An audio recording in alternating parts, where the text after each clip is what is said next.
시대가 이제 흐르면서 모든 게 다 달라지는 것처럼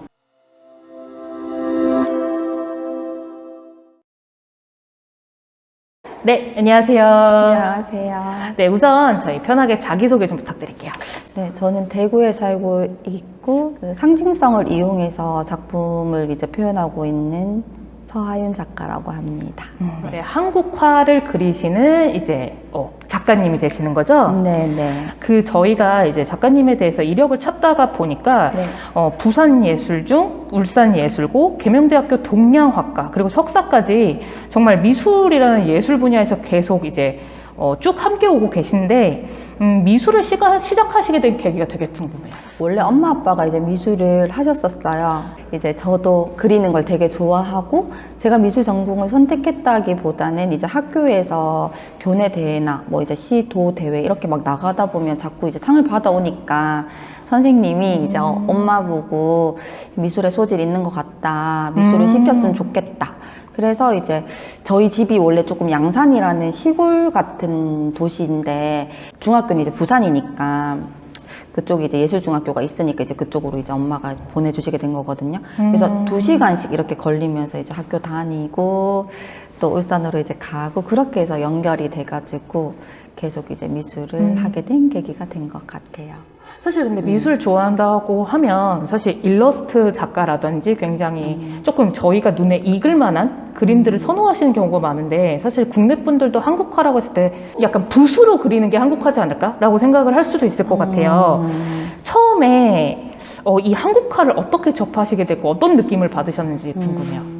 중학교 때부터 이제 미술을 하다 보니까 아무래도 조금 입시 틀에 박힌 미술을 이제 계속 했었겠죠. 그러다 보니까 이제 뭐 석고 대생 소묘라든지 뭐 정물 수채화라든지 그게 이제 되게 많이 익숙해져 있었고 근데 이제 예술 중고등학교를 다니다 보니까 이제 고등학교에 가서 대학 진로를 이제 대학 전공을 이제 결정하기 전에 2학년 때 그 전공이 선택이 되거든요. 그래서 1학년 때 조금 중학교 때보다는 좀 더 다양한 영역을 학교에서 가르쳐 줬었어요. 뭐 디자인이라든지 동양화, 뭐 이제 기존에 하던 거라든지 뭐 디자인. 근데 이제 동양화가 되게 신기했던 게 이제 석고소묘 같은 것도 계속 쌓아 올려야 되고 뭐 수채화 같은 경우도 계속 터치로 해서 쌓아 올려야 되고 그리고 너무 많이 해서 하다 보니까 좀 많이 식상해져 있는 상태. 근데 이제 동양화를 이렇게 하니까 지금은 붓을 되게 다양하게 쓰는데 그때 당시에는 붓이 되게 긴 붓이 있어요. 서해붓 같은 붓이 있는데 거기에 이제 농중담 해서 세 가지의 약간 색채가 그라데이션이 되도록 연한 붓으로 하고 그 다음에 중간 하고 앞에는 제일 진하게 하고 이제 그걸로 이제 선을 막 긋다 보면은 색이 이렇게 막 그라데이션 되기도 하고 뭐 꽃잎 같은 거를 채색을 한다 할 때도 한 번에 쓱 하면 그라데이션이 한 번에 쓱 되면서 그림이 한 번만에 끝나는 거예요. 그게 너무 신기하더라고요. 이제 번지는 느낌이라든지 그림이 그냥 한 번에 딱 끝난다라든지 입시 동양화가 약간 그렇거든요. 그래서 그런 게 너무 신기해서 진짜 동양화가 재밌어서 한국화를 하게 됐었어요. 실제로 입시 미대나 이런 것들을 얘기하셨다고 하니까 이제 그거에 대해서 조금 여쭤볼게요. 이제 입시할 때 창의력을 요구하는 시험이 굉장히 많은데 방금 말씀하신 것처럼 한국화는 조금 상대적으로 쉬운 부분이 있어서 이거를 선택하는 친구들이 되게 많다고 해요. 그래서 이거에 대해서 솔직하게 입시미대를 준비하는 친구들이 좀 그런 지금 작가로서 활동하시면서 갖고 계신 견해를 좀 얘기해 주시면 좋을 것 같아요. 일단 지금의 추세는 어떤지 모르겠는데 저희 때는 우선 뭐 서양화를 전공하는 친구들이나 디자인을 전공하는 친구들에 비해서 뭐 동양화를 전공하는 친구들이 상대적인 수는 사실 적긴 했었는데 뭐 반대 누군가가 이제 그런 거에 대한 걱정이나 반대 저는 약간 그런 기억은 잘 없는 것 같고 왜냐면은 만약에 있었다고 해도 제가 그런 기억이 없을 것 같은 게 제 성향 자체가 뭐 누가 반대를 한다고 해서 그거를 안 하고 그렇다기보다는 그냥 제가 좋으면 그거를 그냥 무조건 시도를 하는 스타일이기 때문에 뒤에 걱정을 조금 안 하는 편.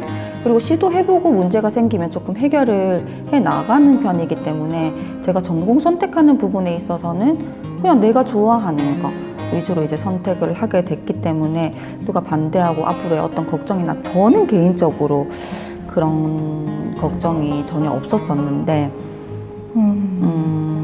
만약에 지금도 만약에 남들이 뭐 그 한국화뿐만이 아니고 제가 뭘 어떤 거를 하려고 할 때 이게 힘들다고 하더라, 어렵다고 하더라, 니 그렇게 해서 어떻게 할래? 이렇게 얘기를 한다고 해도 저는 그냥 제 주관대로 이제 밀고 나가는 성향이죠.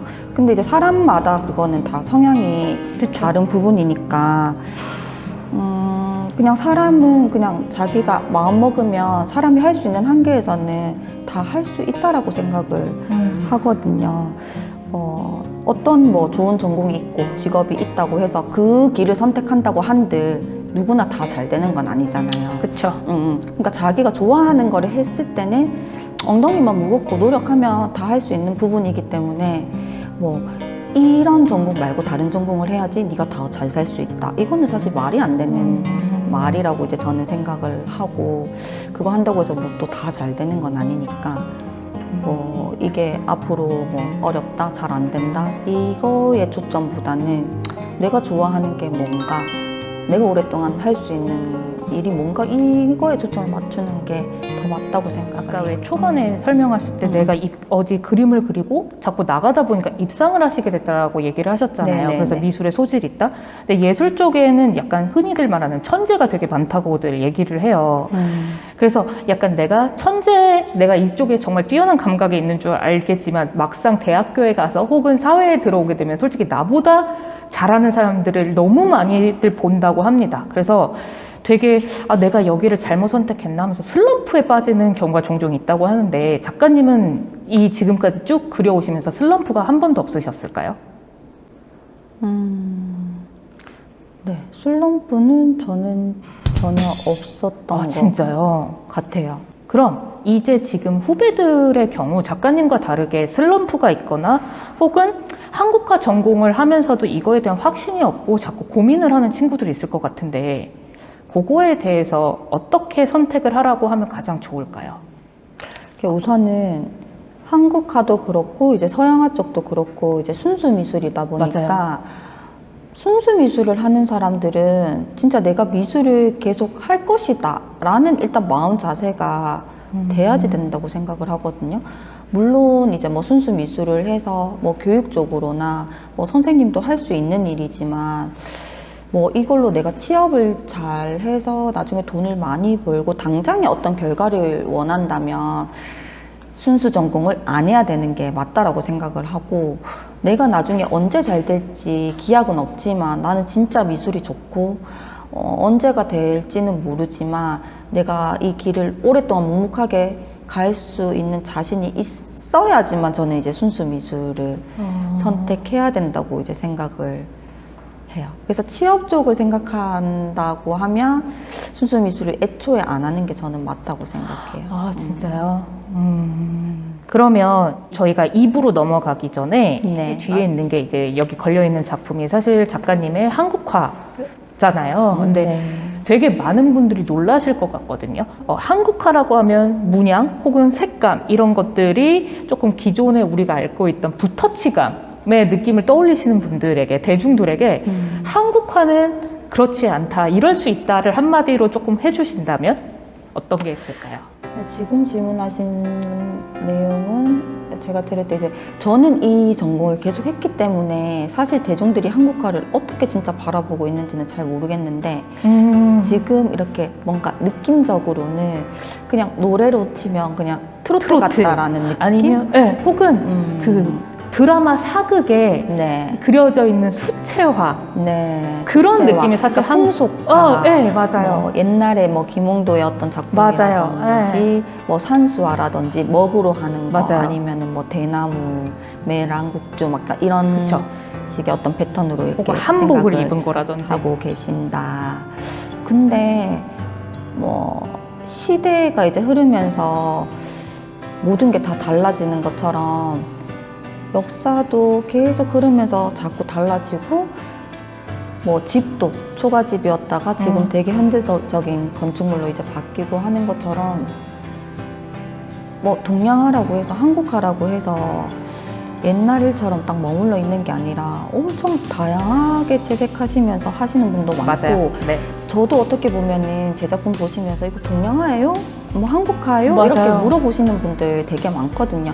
지금은 그냥 재료가 한국화의 재료일 뿐이지 조금 동서양에 대한 좀 그런 느낌이 옛날만큼은 좀 강하지 않는 것 같고, 물론 이제 저도 아직까지는 이제 한국화다라는 그 전공 때문에 조금 전통적인 걸 먼저 생각을 하기는 해요. 근데 뭐 저는 이제 그런 거고, 또 다른 작가분들은 보면 그거랑 상관없이 맞아요. 제가 봐도 그 동양화인가? 동양화 작가였구나. 이런 경우가 되게 많거든요.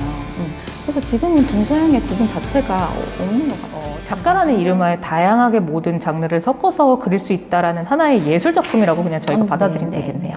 네, 그러면 바로 2부 저희 이제 실제로 작품에 대한 얘기를 조금 더 나눠보도록 하겠습니다. 네. 디즈니의 많은 이제 동식물들이 이제